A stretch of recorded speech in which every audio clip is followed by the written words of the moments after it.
Interest rates will actually increase, I think, even more. The Fed will make another move before the end of this year. So we haven't seen the end of this yet.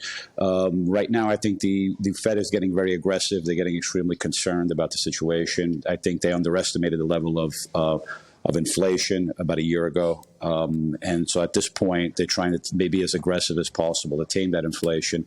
But also one that needs to be careful because that obviously can impact economic growth. So they're trying to strike a balance between the two. And it's not an easy one because the level of uncertainty, many elements, it's not just the fallout of the pandemic, the economic fallout of the pandemic. It's the course of the Ukraine war also. If it'll get worse, the prices of energy even go up more. In certain respects, we could see somewhat, maybe a pessimistic view would be saying that a perfect storm is aligning as days and weeks and months go by.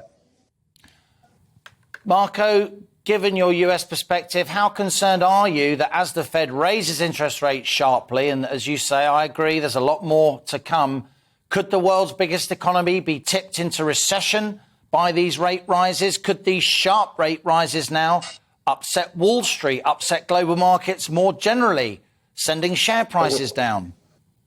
We're waiting for the numbers from the National Bureau of Economic Research. And obviously, if they say there's another contraction, statistically, we may be in a recession.